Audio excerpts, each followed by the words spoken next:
And the last thing, the most important piece, is we're going to take the North and never give it back. The Chicago Bears finally have stability in their front office. Today, I want to talk about the Bears' plans to take the NFC North and never give it back.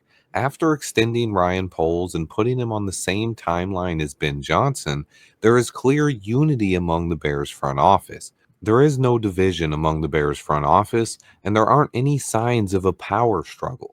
Ben Johnson and Ryan Poles are locked at the hip side by side for the next 5+ years. I think having stability in our front office is very important. We don't want to be going into year 2 of Ben Johnson's contract with Ryan Poles in the final year of his deal. But fans and media alike are asking the question, did the Bears extend Ryan Poles too early? Listen, one point is being largely overlooked here. Too many people are talking about the Bears extending a general manager who has a 15-36 record. But Poles was literally hired to rebuild this franchise from the ground up and to take the NFC North and never give it back. Not take it for 1 year and be a mediocre team that can win 8 or 9 games every other season.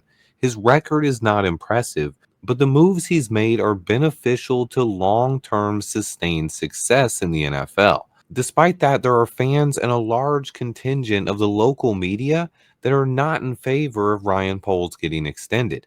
I understand that some people are going to be against this move. I've already gotten so many comments about how you don't extend a GM with a losing record or how Poles hasn't done anything yet. There are even fans saying he has as many hits as he does misses, and to those people, I question their ability to count. And fans forget how awful of a position this franchise was in just a few years ago. We're still a team that's never had a 4,000-yard passer. When Poles took the job in 2022, he inherited an old, overpaid, and overrated roster. He had no first-round pick in 2022 because the previous GM had traded it away. In fact, he only had one first-round pick on the entire roster, no homegrown talent, and half the roster hitting free agency. On top of that, the salary cap was an absolute mess. The future of this franchise was in a terrible place and was one of the hardest times in my life to be a fan of the Chicago Bears. When Ryan Poles was hired, the Bears were an absolute mess. A bad roster, a bad culture in the locker room, bad draft picks, and salary cap management by the front office. Now, just 3 years later, and this franchise is buzzing with excitement. We've been the talk of the NFL for 3 straight off seasons, and Ryan Poles might have finally found us the franchise quarterback that I've been waiting for my entire life. He's also added talent around the quarterback, and he has a lot more hits than he does misses. But he's also given this team flexibility going forward while also fixing our salary cap issues. Currently, we do not have a single player on this roster with void years on their deal, and Ryan Poles has not had to rework a single contract in the last 3 years. He's completed a real organizational rebuild from top to bottom. Yes, there were some misses along the way. Every GM in the NFL has misses. Even the team that won the Super Bowl has missed on first round picks in the last few years. But Ryan Poles missed on Chase Claypool, Nate Davis, and Velus Jones Jr., among others. But potentially his biggest miss might have been hiring Matt Eberflus. But anyone who believes Flus was Poles' guy all along probably wasn't paying attention. Eberflus was already a coaching finalist before Poles even interviewed for the job.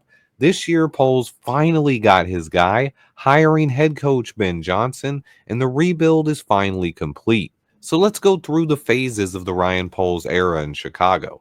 In 2022, the offseason was titled The Teardown.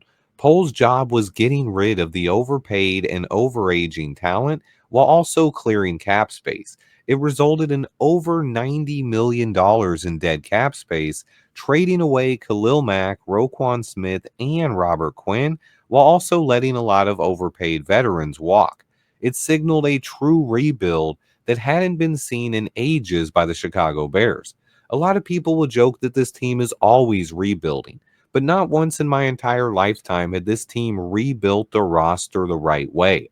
They were usually a team that would retool over rebuilding. But in 2022, after hiring Ryan Poles, That finally changed. And phase two was the 2023 offseason, which began by pulling off one of the best trades in Bears history, fleecing the Carolina Panthers and single handedly fast tracking this rebuild. I've talked a lot about that trade, but without pulling off that move, we would still be rebuilding right now and maybe into 2026 as well. That trade put this franchise on the fast track to turn things around. He invested in the trenches during that draft by taking Darnell Wright and Gervon Dexter, and also increased the overall talent level on this roster by making trades for Montez Sweat and DJ Moore, giving us Pro Bowl talents on offense and defense. But it was in 2024 when Ryan Poles really proved himself as general manager and really took this rebuild to the next level, trading away Justin Fields and drafting Caleb Williams #1 overall to be the franchise quarterback we've been waiting our entire lives for. He paired Caleb with ultra-talented wide receiver prospect Rome Odunze, allowing them an opportunity to build chemistry and grow together over the next 5+ years. He also played it smart in free agency, not overpaying any of the big-name busts and finding values in guys like Coleman Shelton, DeAndre Swift, and Kevin Byard. 2024 also marked the end of the Matt Eberflus era, as Poles took it upon himself to fire a head coach mid-season for the first time in franchise history. But then in 2025, this is when Ryan Poles put it all together and accomplished two more significant tasks to finish off this rebuild. One was finally finishing this offensive line. Ryan Poles completely rebuilt this entire front five. Not one single player on our O-line was here when Ryan Poles took the job, only two players on the entire roster overall. But he added Joe Tooney, Drew Dahlman, and Jonah Jackson in one offseason. But he didn't stop there. He also drafted potential left tackle Ozzie Trapillo and another center option in Luke Newman. This offensive line on paper is as talented as any I remember in any time in the last 20 years. But maybe even more important was finding the right head coach to finish the rebuild.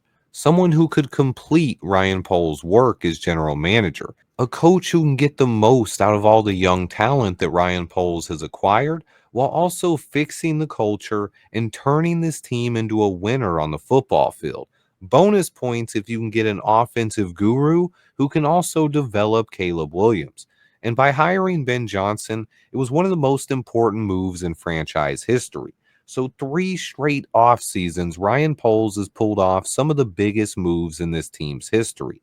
The Panthers trade, drafting Caleb Williams, and hiring Ben Johnson. The rebuild is now over, and 2025 is about winning football games in Chicago. Off seasons will now be about retooling and making supplemental moves to help the Bears win football games, because that is what it's all about, winning football games. And that was not the focus during the first few years. It was about rebuilding the entire roster. And that led to the Bears being 15-36 with Ryan Poles as a general manager.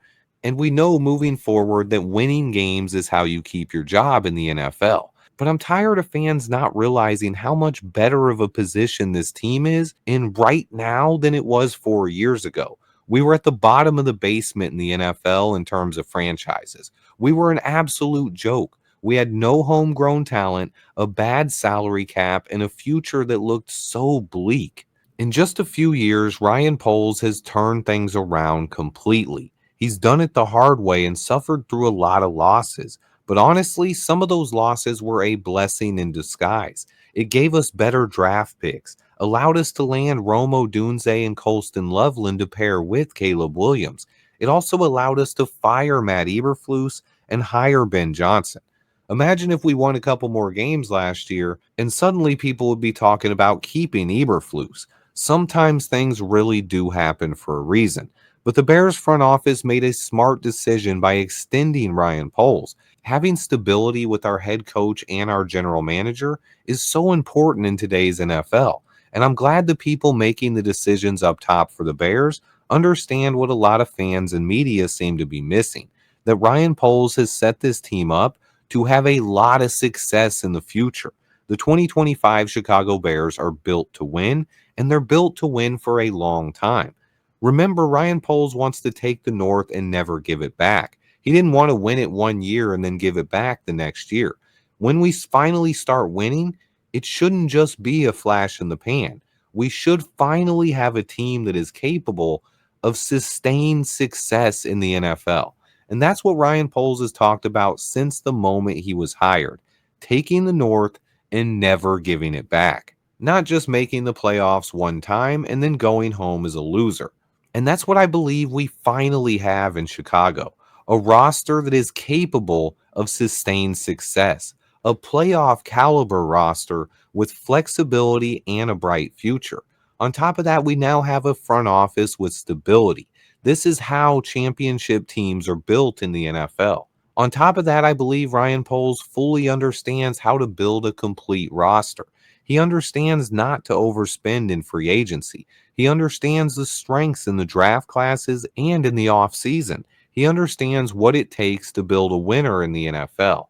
And now I believe we have a head coach who can get those results on the field.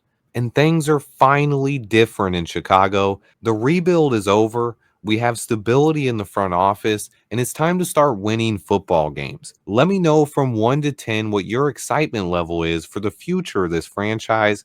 And if you're not as excited as me, let me know in the comments why. I appreciate everyone who watches. Please remember to hit that like button for me. Stay tuned, and until next time, bear down.